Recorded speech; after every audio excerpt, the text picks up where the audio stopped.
everybody. My name is John Batzios from IMGMR.com. With me now is Mr. Jason Vanderberghe, who recently spoke at MIGS. You might be asking yourself, oh, what is this MIGS you speak of? Montreal International Game Summit. Awesome show where a bunch of industry professionals get together and share a little bit of awesome information with each other to, you know, make the gaming industry a better place and a better thing. Well, that's the theory. That's the theory. Oh my God, I love your voice. Why, thank you. What a good voice. In a world. You did it. That's I have to shake your completely hand, sir. I have to underwater. shake There your you hand. go. First of all, let me just say that I very much enjoyed what you had to say. Oh, thank you. And why don't you tell these nice people a little bit about what it is you shared with us today? My talk was on a model of human psychology that I stumbled onto a few years ago called the Big Five, or Ocean, which turns out to be full of science and proof and all that stuff, which is really cool. And I've taken that and I've been translating it into game design. I've been interviewing people about their game design, about their game preferences, giving them the test about their personality, and then asking them, what kind of games do you like? And I've discovered that you can predict from someone's personality test what kind of game elements they will like to play, and sometimes you can even guess what game they like, and that's a little spooky. That's so kind of cool. It's kind of neat, yeah. First time I did that, I was like, I got someone's scores, and I looked, and I was like, wow. I bet this person likes a lot of StarCraft. It's probably like, sits down and she's like, yeah, I only play StarCraft. I was like, Hey, I can tell. what do I do with this new power? This is really weird. Oh my God. Oh my God. The power. The power is so great. So it was like that. So the talk is about how designers should take that kind of knowledge about psychology and use it to better empathize with players, and specifically to learn how to design games that you don't necessarily like yourself. Because if you take your personality test, you're going to have scores all over the map. Right. Reverse those scores, and those are your empathy blind spots. Exactly. Right? I like that. Those are the places where you don't naturally understand people like that. And so as a designer, that's okay if you're a person. Sure. That's fine if you're walking around in your life that way. But if you're a designer, you're going to be better off if you study that kind of personality, if you learn what they like, and then you learn what sort of game mechanics they like. So you can choose to, if you want to, make a game for them, or if you choose not to, that's okay too. I'm not saying you should make a game for all kinds of people, but you should know. You should know what you're doing. As long as you know exactly. As long as you know You've got what the rules you're tools. breaking, exactly, then it's fine. So that's the talk in a nutshell. Cool, cool, very cool. So Make how great was the games. whole, the research process, like gathing all this information? Oh, it's surreal. You didn't even know you were doing science? No, For science! For science! Exactly. I had no idea. I got interested in the Big Five test from my sister, who's a PhD psychology instructor and professor. And she was like, she pointed me to the Big Five. I got all fascinated by it, took the test myself, and then started realizing, hey, I bet this correlates. And so I started finding friends of mine and going and giving them the test. And then asking, yes, exactly, okay, now I'm going to ask you simple questions. And this gradually grew into a kind of a on-the-side research project where I was just finding people who were willing subjects, and then giving them the test, and then giving what became a sort of a standardized set of questions about their game preferences. And right from the beginning, I started to see these correlations. People with a high score in imagination like fantasy. People with a score on a lower side like realism, and they like the concrete universe. They like the real world. And so this sort of thing back and forth. I found it again and again. And so after a while, I started to go, man, this is really interesting. I feel like I'm onto something here. And I showed my work to my sister, and she's like, oh, this is called qualitative research, what you're doing. Who knew? Not hard. We're doing research Indubitably, sir. now we are doing science. What are the findings of your science? Exactly. Well, our findings are still inconclusive. But for the moment, it seems that human beings play games for the same reasons that they live their lives. That's fantastic. Incredibly dangerous information. Don't tell anyone. We're going into the rabbit hole, everybody. Right, This is exactly. way beyond where you thought this was going to go. Exactly. Exactly. It's dangerous information. Oh, here we go. He's going to go through. He's going to go through. He's going to go through. Oh my God. Oh! Oh no. Don't worry. We're still okay. Our chi was just sliced in half right there. It's all right. It's all right. Internet, can you still hear us? Are you still there, Internet? We're live. I can see all the people. There's a lot of them in there. God. Actually, in our case, not so many. Okay. All right. Well, it still looks like a lot to me, man. Okay, fair enough.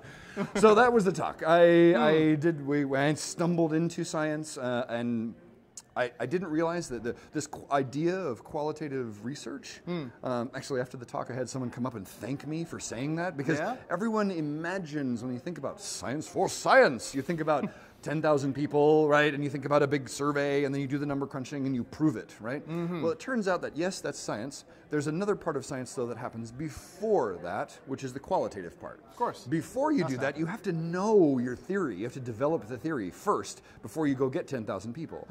And the way you develop that theory is by giving someone the test and sitting and interviewing them in depth. And that is qualitative research. So that's what I've been doing for 2 years, and it's produced these really bizarre results. So, cool, awesome. I can't wait to see some more. Thank you. It's coming. I think I'll be at GDC, and we'll continue the effort. So definitely. That's super fun. During your speech, you actually touched upon, I know you didn't want it to go in that direction, but I kind of liked where you went with that. You said you didn't want it to go on a more demographic perspective. Yes, yes. Oh, wow, did you see that? No. It's a body blow. Designing for demographics. I know. Ooh. So why don't you tell everybody why you feel that way? So your approach, obviously, something that hates it, precious. No, we don't. Yes, we do. So what are some of the, I guess, pros and cons, if you can say? So when we say designing for demographics, a lot of times when people hear my work about the Big Five or hear the talk, they hear this idea that maybe they think that what I'm saying is, you know, here's this personality test, this is all of humanity, so what you should do is use it as a checklist for your game design. You know, you should just include, okay, here's achievements for the achievers, and here's the social stuff for the socializers, and here's the exploration stuff for the explorers, and here's the building stuff for the builders, and here's the I'm just kind of dump that all into one. Yeah, into a blender, and then game, right? Yeah, and that doesn't work. Fundamentally, there's a lot of reasons why it's incredibly dangerous. Now, I'm not going to make the statement that never works, because, in fact, probably some of the games that you've played and enjoyed have been designed using a process much like that. Very possible. The problem is it's dangerous, because what you're doing is you're not adding content to your game because you think it's the right thing for the game.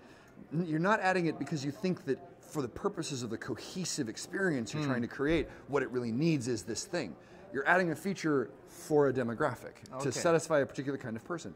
That might be cohesive with your game, might not be, and often isn't. Often isn't. And so you can really get yourself into big trouble if you're spending too much time thinking about that. And often when people are using designing for demographics, it's when they're late in the project and don't have time to think about it. So just kind of quick. Just throw it in there, and then what happens is your cohesion shatters. The other thing that happens when you're designing for demographics, and this is really the big thing for me, is that if I imagine you're a game designer and I say, okay, I'm the creative director, we're going to make a game. And what I want you to do is you're going to go and design a bunch of features. But here's a list of personality features that you need to hit. Each of these need to be like this and this and this, right? It kind of feels forced. I have taken away all of your power and your creative input and your ability to, right? Suddenly you're like, okay, boss, I'll go design those things. You don't have a sense, you're just filling in the boxes in the checkbox. You're not engaging your creative process. You're not excited about the work that you're doing.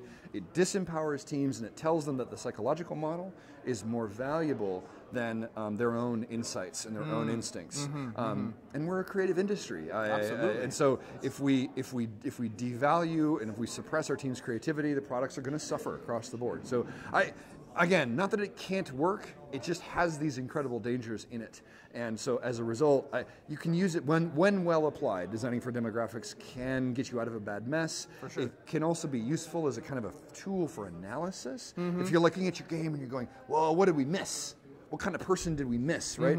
That can be useful for that, right? But you have to know when to use it, when not to use it. So, very fair. Yeah. Cool. Okay. So, given that it's obvious that you're super passionate about this, and having come up with... How could you tell? I just feel like I landed back on Earth just now. Okay. All right. No, it's awesome. I had a great time, like I mentioned before, listening to you speak and bringing up all these cool things. But that definitely means that you've had great deals of experience within the industry before. So what kind of background are you coming from? Oh, I see.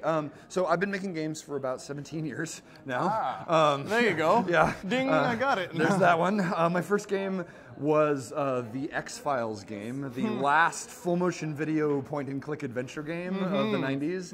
That was my first role. I came in as a programmer, into the industry as a programmer. My background in school and in training and in my job life before I got into games was I was a programmer.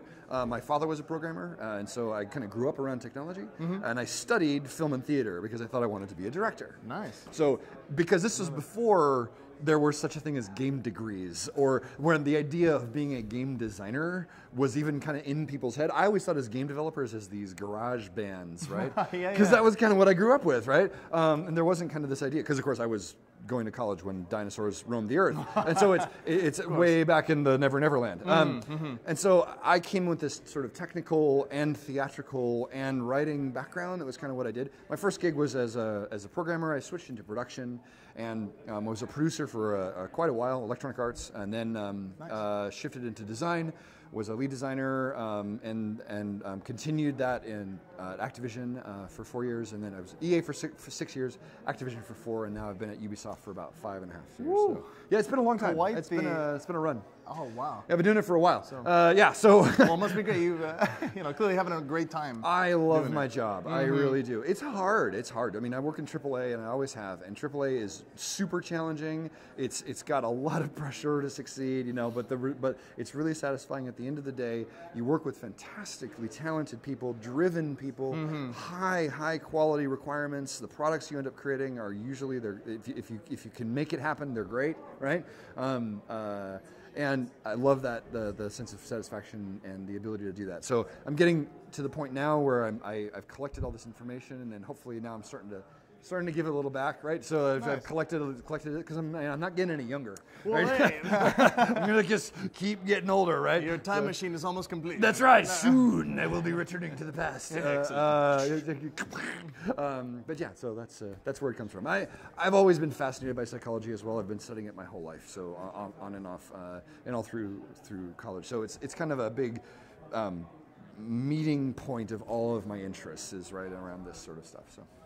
So I've got a chance, fortunately, to speak with a lot of people, a lot of the speakers, and I love what kind of different angles they're approaching the industry from. Sure. So, having said everything you've shared with us today and having already spoken, you even mentioned it in the speech. What did you want to instill within everyone's minds as they were filing out of that room, being like, "Oh, well, that guy was great. I love this beard," and they were thinking to themselves, "All right, I just went and sat down for an hour to listen to this guy talk to me about psychology and video games." Yeah. What did I learn? What is your lasting impression? So what I hope people walk out of that talk is two things. One, human beings are different than you.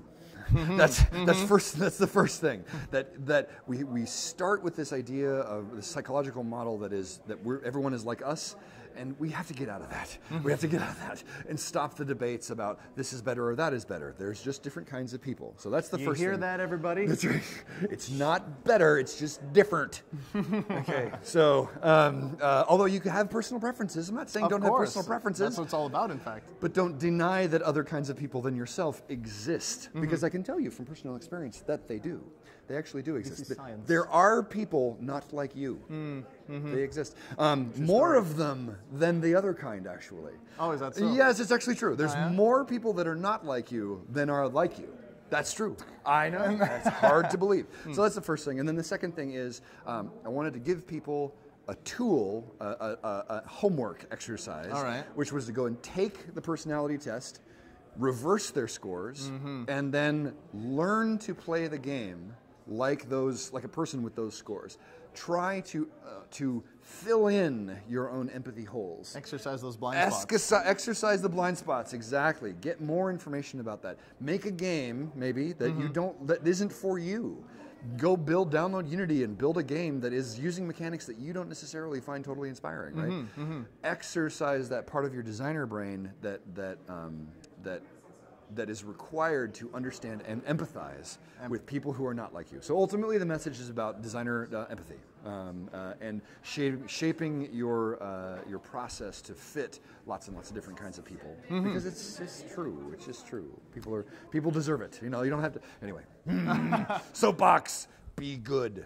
There you go. That's it in a nutshell, right? That's right, exactly.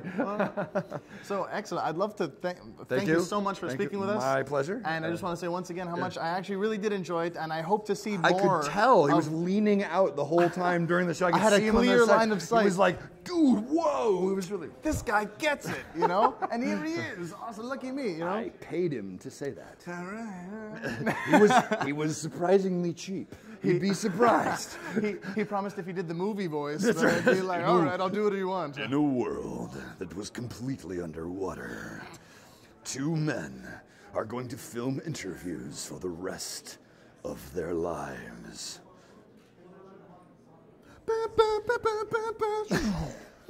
And then our crazy outro. There you go. All right, thanks again, Jason. Hey, my pleasure. Guys, once again, my name is Jon Batsus from IMGMR.com. Join us again as we travel around the MIGS floor to talk to more interesting people from the industry and see what they have to say about how the gaming industry is right now and how it's going to change. All right, guys, thanks a lot. Take care.